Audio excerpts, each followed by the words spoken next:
पूस की रात मुंशी प्रेमचंद की प्रसिद्ध कहानी। हल्कू ने आकर स्त्री से कहा, सहना आया है, लाओ जो रुपए रखे हैं उसे दे दूं, किसी तरह गला तो छूटे। मुन्नी झाड़ू लगा रही थी, पीछे फिरकर बोली, 3 ही तो रुपए हैं, दे दोगे तो कंबल कहाँ से आवेगा। माघ पूस की रात हार में कैसे कटेगी। उससे कह दो फसल पर दे देंगे, अभी नहीं। हल्कू एक क्षण अनिश्चित दशा में खड़ा रहा। पूस सिर पर आ गया। कंबल के बिना हार में रात को वह किसी तरह नहीं जा सकता, मगर सहना मानेगा नहीं। घुड़कियां जमावेगा, गालियां देगा, बला से जाड़ों में मरेंगे, बला तो सिर से टल जाएगी। यह सोचता हुआ वह अपना भारी भरकम ढील लिए हुए, जो उसके नाम को झूठ सिद्ध करता था, स्त्री के समीप आ गया और खुशामद करके बोला, ला दे दे, गला तो छूटे, कंबल के लिए कोई दूसरा उपाय सोचूंगा। मुन्नी उसके पास से दूर हट गई और आंखें तरेरती हुई बोली, कर चुके दूसरा उपाय, जरा सुनो तो कौन सा उपाय करोगे। कोई खैरात दे देगा क्या कंबल। न जाने कितनी बाकी है जो किसी तरह चुकने ही नहीं आती। मैं कहती हूँ तुम क्यों नहीं खेती छोड़ देते, मर काम करो, उपज हो तो बाकी दे दो। चलो छुट्टी हुई, बाकी चुकाने के लिए ही तो हमारा जन्म हुआ है। पेट के लिए मजदूरी करो, ऐसी खेती से बाज आए। मैं रुपए न दूंगी। हल्कू उदास होकर बोला, तो क्या गाली खाऊं। मुन्नी ने तड़प कर कहा, गाली क्यों देगा, क्या उसका राज है। मगर यह कहने के साथ ही उसकी तनी हुई भौहें ढीली पड़ गईं। हल्कू के उस वाक्य में जो कठोर सत्य था, वह मानो एक भीषण जंतु की भांति उसे घूर रहा था। उसने जाकर आले पर से रुपए निकाले और लाकर हल्कू के हाथ पर रख दिए। फिर बोली, तुम छोड़ दो अब की से खेती, मजदूरी में सुख से एक रोटी तो खाने को मिलेगी, किसी की घौंस तो न रहेगी। अच्छी खेती है, मजदूरी करके लाओ, वह भी उसी में झोंक दो, उस पर धौंस। हल्कू ने रुपए लिए और इस तरह बाहर चला, मानो अपना हृदय निकालकर देने जा रहा हो। उसने मजदूरी से एक एक पैसा काट कपट कर 3 रुपए कंबल के लिए जमा किए थे। वो आज निकले जा रहे थे। एक एक पग के साथ उसका मस्तक अपनी दीनता के भार से दबा जा रहा था। उसकी अंधेरी रात आकाश पर तारे भी ठिठुरते हुए मालूम होते थे। हल्कू अपने खेत के किनारे ऊख के पत्तों की एक छतरी के नीचे बांस के खटोले पर अपनी पुरानी गाढ़े की चादर ओढ़े पड़ा कांप रहा था। खाट के नीचे उसकी संगी कुत्ता जबरा पेट में मुंह डाले सर्दी से कुकू कर रहा था। 2 में से एक को भी नींद न आती थी। हल्कू ने घुटनियों को गर्दन में चिपकाते हुए कहा, क्यों जबरा, जाड़ा लगता है। कहता तो था घर में पुआल पर लेट रह, तो यहाँ क्या लेने आए थे। अब खाओ ठंड। मैं क्या करूं, जानते थे मैं यहाँ हलवा पूरी खाने आ रहा हूँ। दौड़े दौड़े आगे आगे चले आए।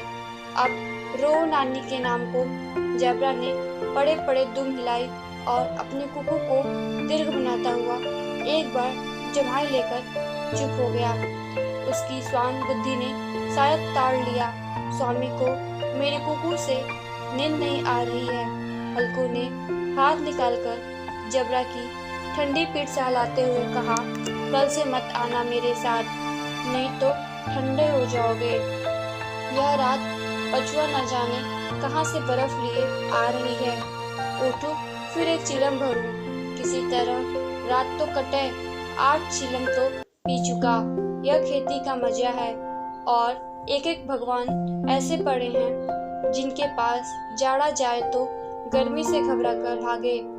मोटे मोटे गद्दे, लिहाफ कम्बल, मजाल है जाड़े का गुजर हो जाए। तकदीर की खूबी, मजदूरी हम करें, मजा दूसरे लूटे। हल्कू उठा, गड्ढे में से जरा सी आग निकालकर चीलम भरी। जबरा भी उठ बैठा। हल्कू ने चीलम पीते हुए कहा, पिएगा चीलम?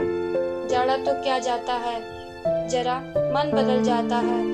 जबरा ने उसके मुंह की ओर प्रेम से छलकती हुई आंखों से देखा। हल्कू, आज और जाड़ा खा ले, कल से मैं यहाँ पुआल बिछा दूंगा, उसी में घुसकर बैठना, तब जाड़ा न लगेगा। जबरा ने अपने पंजे उसकी घुटनियों पर रख दिए और उसके मुंह के पास अपना मुंह ले गया। हल्कू को उसकी गर्म सांस लगी। चीलम पीकर हल्कू फिर लेटा और निश्चय करके लेटा कि चाहे कुछ हो, अब की सो जाऊंगा। पर एक ही क्षण में उसके हृदय में कंपन होने लगा। कभी इस करवट लेटता, कभी उस करवट पर चढ़ा किसी पिशाच की भांति उसकी छाती को दबाए हुए था। जब किसी तरह न रहा गया तो उसने जबरा को धीरे से उठाया और उसके सिर को थपथपाकर उसे अपनी गोद में सुला लिया। कुत्ते की देह से जाने कैसी दुर्गंध आ रही थी, पर वह उसे अपनी गोद में चिपटाए हुए ऐसे सुख का अनुभव कर रहा था जो इधर महीनों से उसे न मिला था। जबरा शायद यह समझ रहा था कि स्वर्ग यही है और हल्कू की पवित्र आत्मा में तो उस कुत्ते के प्रति घृणा की गंध तक न थी। अपने किसी अभिन्न मित्र या भाई को भी वह इतनी ही तत्परता से गले लगाता। वह अपनी दीनता से आहत न था जिसने आज उसे इस दशा को पहुंचा दिया। नहीं, इस अनोखी मैत्री ने जैसे उसकी आत्मा के सब द्वार खोल दिए थे और उनका एक एक अणु प्रकाश से चमक रहा था। सहसा जबरा ने किसी जानवर की आहट पाई। इस विशेष आत्मीयता ने उसमें एक नई स्फूर्ति पैदा कर दी थी जो हवा के ठंडे झोंकों को तुच्छ समझती थी। वह झटपट उठा और छपरी से बाहर आकर भौंकने लगा। हल्कू ने उसे कई बार चुमकार कर बुलाया, पर वह उसके पास न आया। हार में चारों तरफ दौड़ दौड़ कर भूखता रहा। एक क्षण के लिए आ भी जाता तो तुरंत ही फिर दौड़ता। कर्तव्य उसके हृदय में अरमान की भांति ही उछल रहा था। 1 घंटा और गुजर गया। रात ने शीत को हवा से धकधकाना शुरू किया। हल्कू उठ बैठा और दोनों घुटनों को छाती से मिलाकर सिर को उसमें छिपा लिया। फिर भी ठंड कम न हुई। ऐसा जान पड़ता था सारा रक्त जम गया है। धमनियों में रक्त की जगह हिम बह रहा है। उसने झुककर आकाश की ओर देखा। अभी कितनी रात बाकी है। सप्तऋषि अभी आकाश में आधे भी नहीं चढ़े। ऊपर आ जाएंगे तब कहीं सवेरा होगा। अभी पहर से ऊपर रात है। हल्कू के खेत से कोई एक गोली के टप्पे पर आमों का एक बाग था। पतझड़ शुरू हो गई थी। बाग में पत्तियों का ढेर लगा हुआ था। हल्कू ने सोचा, चलकर पत्तियां बटोरूं और उन्हें जलाकर खूब तापूं। रात को कोई मुझे पत्तियां बटोरते देखेगा तो समझेगा कोई भूत है। कौन जाने कोई जानवर ही छिपा बैठा हो। मगर अब तो बैठे नहीं रहा जाता। उसने पास के अरहर के खेत में जाकर कई पौधे उखाड़ लिए और उनका एक झाड़ू बनाकर हाथ में सुलगता हुआ उपला लिए बगीचे की तरफ चला। जबरा ने उसे आते देखा तो पास आया और दुम हिलाने लगा। हल्कू ने कहा, अब तो नहीं रहा जाता जब्बू, चलो बगीचे में पत्तियां बटोरकर तापें। टाटे हो जाएंगे तो फिर आकर सोएंगे। अभी तो बहुत रात है। जबरा ने कुकू करके सहमति प्रकट की और आगे आगे बगीचे की ओर चला। बगीचे में खूब अंधेरा छाया हुआ था और अंधकार में निर्दय पवन पत्तियों को कुचलता हुआ चला जाता था।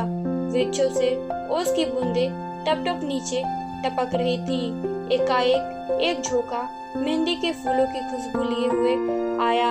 हल्कू ने कहा, कैसी अच्छी महक आई जबरू, तुम्हारी नाक में भी तो सुगंध आ रही है।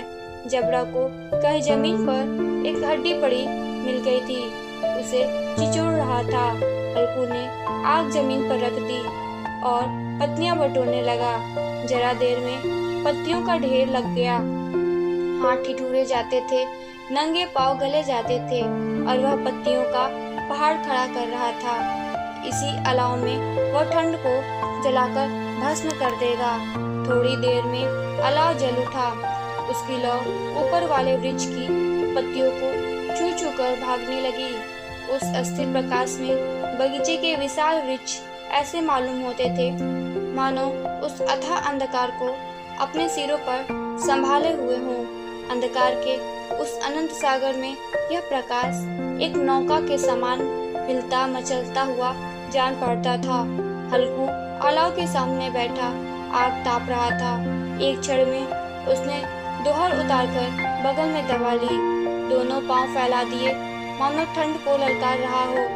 तेरे जी में जो आए सो कर। ठंड की असीम शक्ति पर विजय पाकर वह विजय गर्व को हृदय में छिपा न सकता था। उसने जबरा से कहा, क्यों जब्बर, अब ठंड नहीं लग रही है?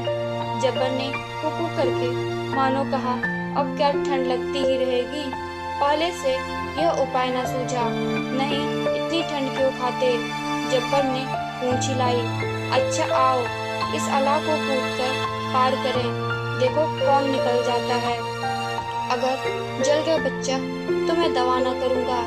जब्बर ने उस अग्नि राशि की ओर कातर नेत्रों से देखा। मुन्नी से कल ना कह देना, नहीं तो लड़ाई करेगी। यह कहता हुआ वह उछला और उस अलाव के ऊपर से साफ निकल गया। पैरों में जरा लपट लगी, पर वह कोई बात न थी।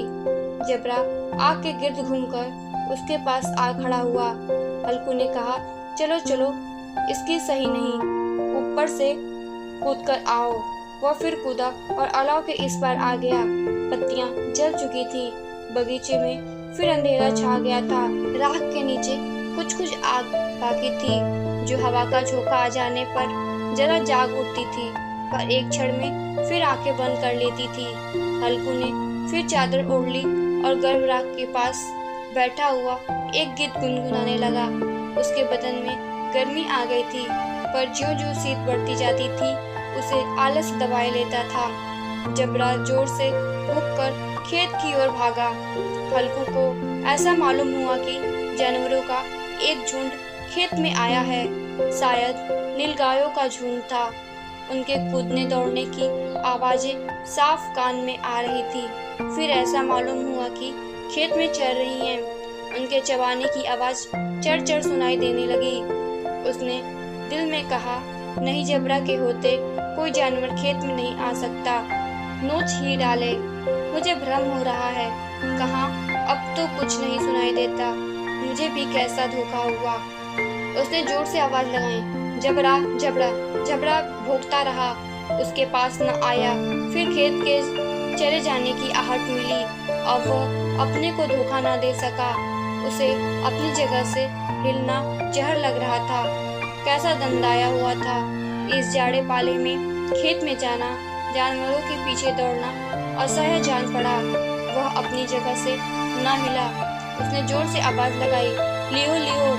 जबरा फिर भूख उठा। जानवर खेत चल रहे थे। फसल तैयार है। कैसी अच्छी खेती थी, और ये दुष्ट जानवर उसका सर्वनाश किए डालते हैं। हल्कू पक्का इरादा करके उठा और 2-3 कदम चला, पर एकाएक हवा का ऐसा ठंडा चुभने वाला बिच्छू के डंक सा झोंका लगा कि वह फिर बुझते हुए अलाव के पास आ बैठा और राख को कुरेद कर अपनी ठंड देह को गरमाने लगा। जबरा अपना गला फाड़ डालता था। नीलगायें खेत का सफाया किए डालती थी और हल्कू गर्म राख के पास शांत बैठा हुआ था। अकड़मतक ने रस्सियों की भांति उसे चारों तरफ से जकड़ रखा था। उसी राख के पास गर्म जमीन पर वह चादर ओढ़कर सो गया। सवेरे जब उसकी नींद खुली तब चारों तरफ धूप फैल गई थी और मुन्नी कह रही थी कि आज सोते ही रहोगे? तुम यहाँ आकर रम गए और उधर सारा खेत चौपट हो गया। हल्कू ने उठकर कहा, क्या तू खेत से होकर आ रही है? मुन्नी बोली, हाँ, सारे खेत का सत्यानाश हो गया।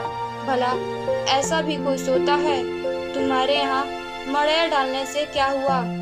हल्कू ने बहाना किया, मैं मरते मरते बचा। तुझे अपने खेत की पड़ी है। पेट में ऐसा दर्द हुआ कि मैं ही जानता हूँ। दोनों फिर खेत के डांड पर आए। देखा सारा खेत रौंदा पड़ा हुआ है और जबड़ा मड़ैया के नीचे चित लेटा है, मानो प्राण ही न हो। दोनों खेत की दशा देख रहे थे। मुन्नी के मुख पर उदासी छाई थी, पर हल्कू प्रसन्न था। मुन्नी ने चिंतित होकर कहा, अब मजदूरी करके मालगुजारी भरनी पड़ेगी। हल्कू ने प्रसन्न मुख से कहा, रात को ठंड में यहाँ सोना तो न पड़ेगा। दोस्तों, अगर आप लोगों को यह कहानी अच्छी लगी तो इस चैनल को लाइक और सब्सक्राइब करें। धन्यवाद।